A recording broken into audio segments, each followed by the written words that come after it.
সরকার এই মুহূর্তে দেশের গণমাধ্যমকে খুব কড়া ভাষায় জানিয়ে দিচ্ছেন যে সাজাপ্রাপ্ত আসামি শেখ হাসিনার কোনো বক্তব্য প্রচার করা যাবে না। কিন্তু সমস্যা হয়ে গেল এই যে 2013-14 কিংবা 2021-22 ওই সময়টাতে বাংলাদেশের যে পরিস্থিতি এবং প্রেক্ষাপট ছিল, ওই সময়টাতে আওয়ামী লীগের যে তৎপরতা ছিল তার চেয়ে এখন বাস্তবতা হলো আওয়ামী লীগের হাতে যা অ্যামুনেশন আছে, মানি, কৌশল, বুদ্ধি, প্রজ্ঞা এবং সামাজিক মাধ্যমে তাদের এই মুহূর্তে যে রাজত্ব এবং দেশের রাজনীতির অঙ্গনের সবচেয়ে মেধাবী মানুষগুলো, সাংবাদিক, সাহিত্যিক, বুদ্ধিজীবী, কবি, অভিনেতা, অভিনেত্রী, কূটনীতিবিদ, প্রায় সবাই একেবারে আপনি যদি ধরেন 100 জন শীর্ষ, যে কোনো ট্রেডের 100 জন শীর্ষ বলতে গেলে সবাই আওয়ামী লীগ করেন বা আওয়ামী লীগ মাইন্ডেড। আর ওই পর্যায়ের একজন সিঙ্গেল মানুষ বিএনপিতেও নেই, জামাতে নেই।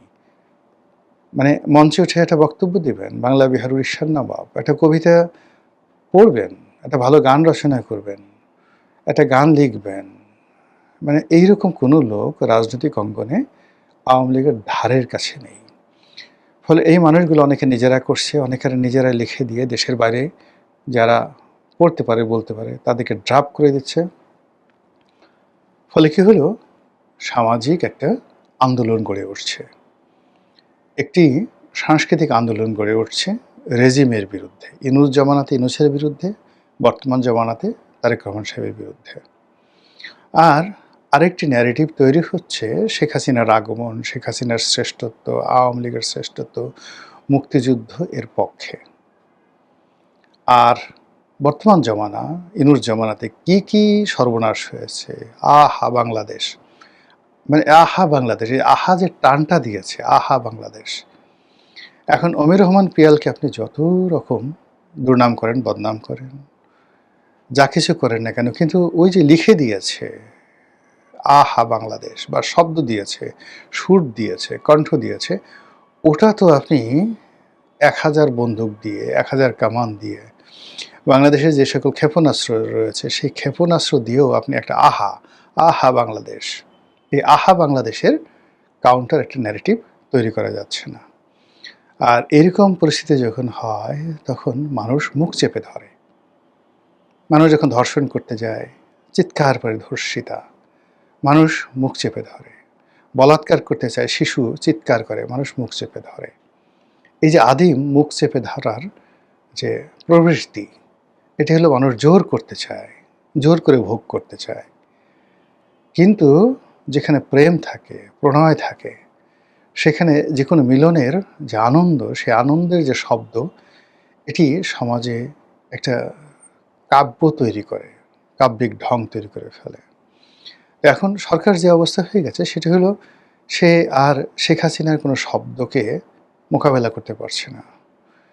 শেখ হাসিনার জন্য যে আকুতি তৈরি করা হচ্ছে আওয়ামী লীগের পক্ষ থেকে, সেটা মোকাবেলা করতে পারছে না। ফলে কী হলো, তার শব্দ নিয়ন্ত্রণ করতে হবে, তার জবান নিয়ন্ত্রণ করতে হবে, তার যে ন্যারেটিভগুলো রয়েছে সেই ন্যারেটিভগুলো আমাদের ক্ষুদ্র পরিসরে বন্ধ রাখতে হবে। এবং এটা যে বর্তমান টেকনোলজির যুগে কতটা অসম্ভব এবং কতটা বুমেরাং, মানে যা করে তার উল্টো হয়ে যায়, এটি সরকারের যারা কর্তা ব্যক্তি তারা অনেকেই জানেন, কিন্তু অনেকে বোঝার চেষ্টা করেন না।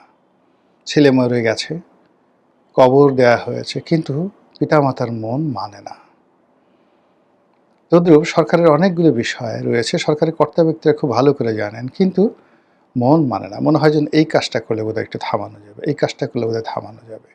তো এইভাবে চলছে। আর এর মধ্যে শেখ হাসিনা তার যে ভয়ঙ্কর কথাগুলো, বক্তব্যগুলো বাংলাদেশের আনাচে কানাচে, টেকনাফ থেকে তেঁতুলিয়া পর্যন্ত পৌঁছে দিচ্ছে। দেখা যাক কোন পক্ষের হার হয় আর কোন পক্ষের জিত হয়।